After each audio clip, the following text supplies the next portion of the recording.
About 3 years ago, I was given Warhammer toys as a birthday gift, which is awesome. It's incredible. I was given two whole armies, this box right here, with the intent that I could hopefully play with the person who had given them to me.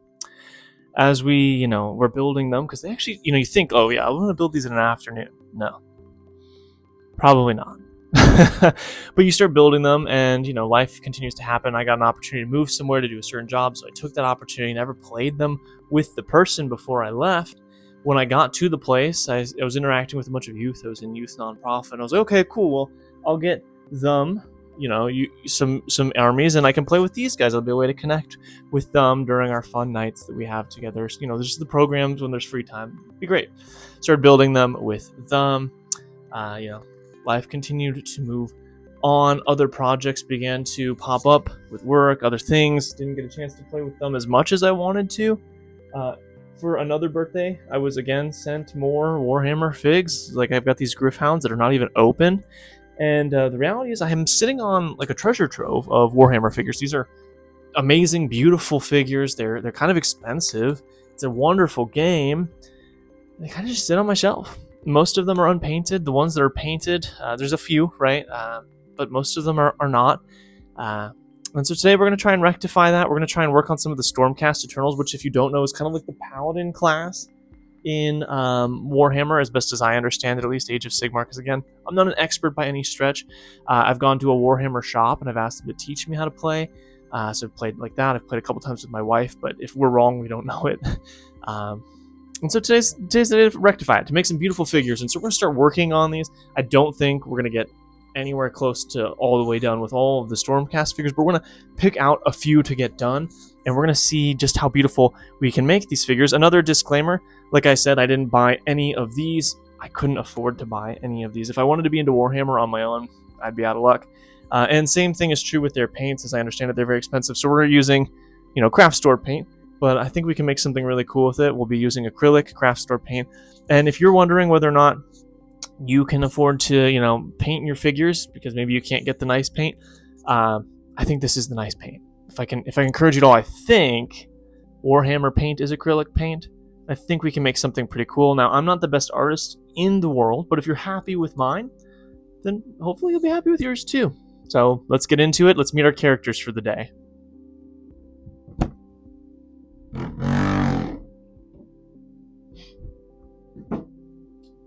Oh, okay, you guys should probably see this because it's kind of a mess. Apparently there was a battle inside of the box. So, there's that. My bad. This one my wife painted a few years ago, and that one is beautiful and wonderful. I'm pretty sure I painted that guy over there and this dude right here, which I'm pretty excited about. But we're not looking for those ones so much today. So they'll join the forces in the end. But we're looking for these unpainted figures here and over there. We're gonna choose some of them to start making look pretty. Of the Stormcast Eternal War Skulls, today we're gonna go with the Annihilators.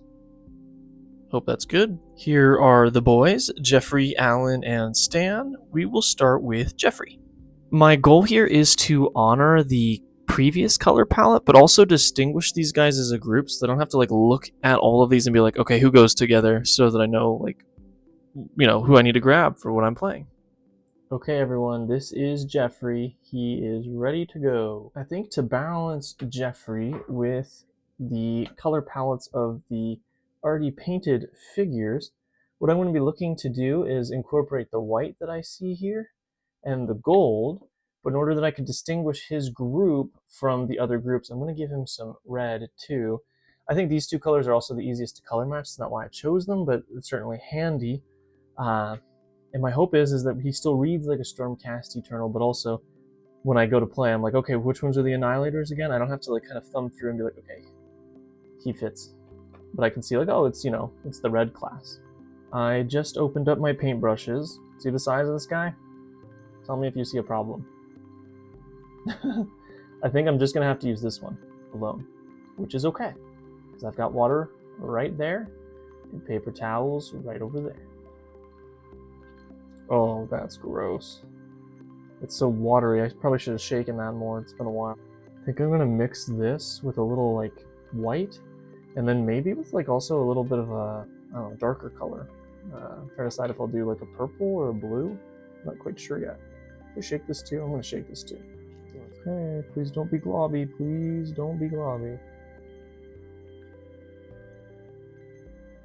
Not my best work, but not my worst work either. You know what I mean? Call me crazy. We're gonna try purple, mixing that in there. Easier to go light now that I know.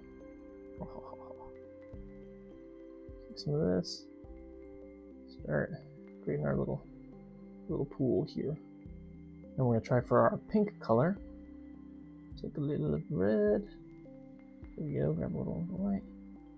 Start intermixing them. Okay, we're gonna start her up.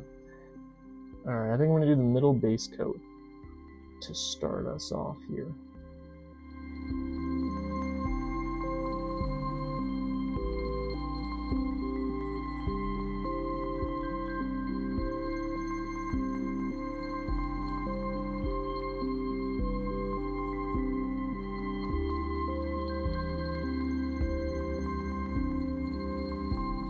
Okay, as a start, I'll say his shield looks like a globby mess. But that's okay. I'm not stressed about it. We're just acknowledging what is and saying, how do we make it better? The answer? We play around, I think. I guess I'll let you know if that works out. We're gonna get the back side here while we let the front side dry, and we'll work on doing the highlights and lowlights afterwards. Again, not saying that this is the only way to do things, but this is the way that I am thinking through it, and I'm hoping that'll pan out. Okay, shield base is done. I think it is time for us to start painting the other armor its base coat, and then we'll start, obviously adding in the cool effects. I think for his kind of skirt pieces, not the chainmail necessarily, but for the skirt pieces, I'm thinking we might just go in with the darker red. Put that there. Maybe make some of the chainmail below it more of a medium red.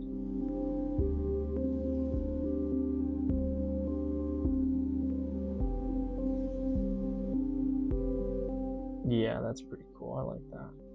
And get these little back pieces here too, I think. We're going to make his abs, I think, red as well. I think it'll be a nice color break from the gold.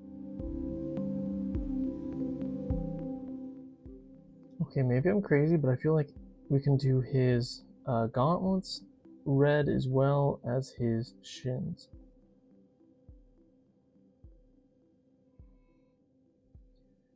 And for the boots.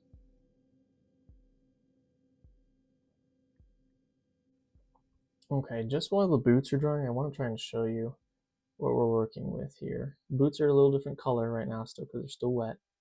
Take a look at that. This is just a base color for the red, and if I can encourage you at all, I mean, not to toot my own horn, I think that looks good. And if you wanted to do, your own painting for Warhammer figs with cheap paint, but you can't afford to, I don't know, go all out with the paint, and you also don't have the technique, I think a base coat will get you pretty far. It's pretty exciting so far. We press on.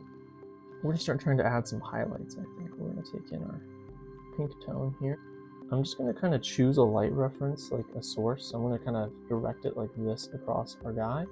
We're going to hope that that works out. So I'm going to start by making this area here lighter.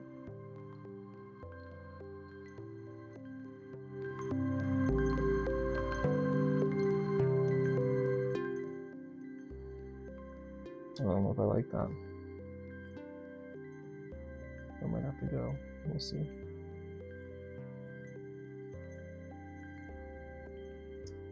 I don't know if I like that, guys. What do you think?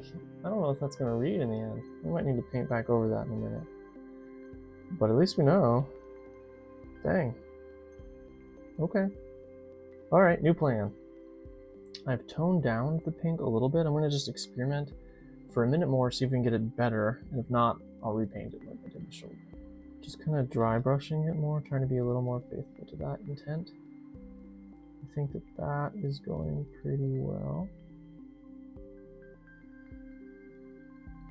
It's really intense there on that face. the shield, so I might need to fix that still. But that is much better. Just being careful not to add too much to my brush. I think that's the key here. That is not it. Almost all of these on the first attempt so far, it's not been it. You see that? That's not what we're going for, in case you're curious. Alright, we're going to let that sit for a minute. We're going to decide what to do about that. For now, we're going to put in our gold and see what that does to us. He's kind of giving Power Ranger to me right now. That's okay, because I like the Power Rangers. There's a He-Man movie that should be coming out soon. My honest hope is that it's as good as the Power Rangers movie they did. Who did that? Saban's Power Rangers? Is that what it is? I had realized that, you know, people didn't consider it to be the greatest piece of cinema ever made. They never made a sequel or anything like that, but I really enjoyed it. I thought it was fun. It made me happy. I mean, that's enough. That's kind of what I'm hoping for the He-Man movie.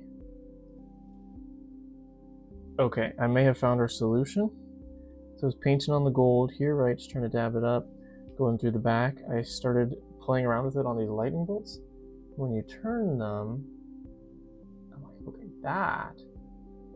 that might be our way out. Maybe we try some of that on this guy. Try dry brushing some gold. A little gold flake to him. Hope that it's okay in the end.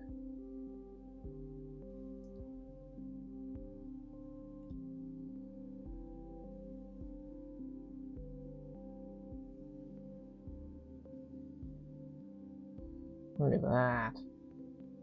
That is a happy, healthy boy right there.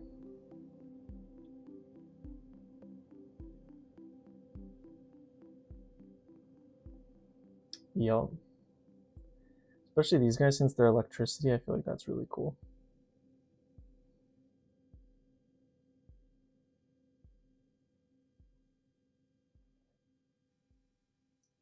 I'm not going to get the cloth pieces because, you know, they don't need to read like metal. But, let's see, light's hitting from there. We want to get nice and good up in these grooves. That's a little too much. Sorry, everybody.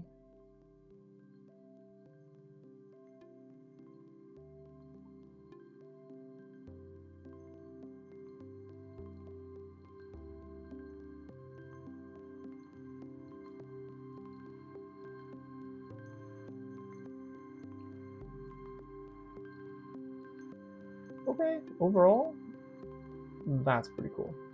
I like that. What do you guys think? You happy with him?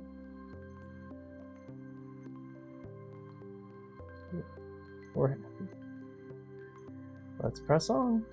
I'm gonna put some silver on this guy now. It's kind of like just painting gray on gray, you know? Got a little glisten to it. I also think this paint is like from 2016, so I'm gonna try and add a little blue to the hammer to kind of connect it more with the other figures, but I want it to read like lightning, so we're gonna go for like a very light blue. Hope that works out.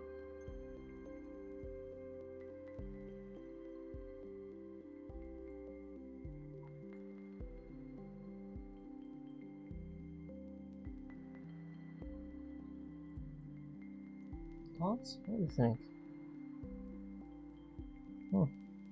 It could muddy it. It could also, you know, texture his character kind of thing. I think I'm happy with him. I think you're looking good, Jeffrey. I think we're happy with you, my guy. Okay, simply for the fact that Jeffrey here has taken about 2 hours, my phone is as hot as it gets, and, you know, it's going to die soon. We're going to call this video here, but I want to show him next to the other painted Stormcast Eternal characters, and we can kind of get a feel for whether or not we've improved him, and whether or not he belongs. Let's take a look. Cue the slow pan.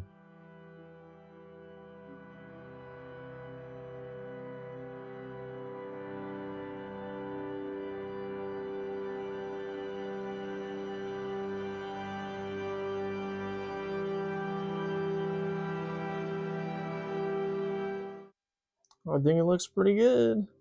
He's a little hot red, but I'm pretty happy with him. Friends, thanks so much for hanging out with me as we did some fantasy projects, as we improved upon the Warhammer figures I own. This was a blast. I will see you in the next one.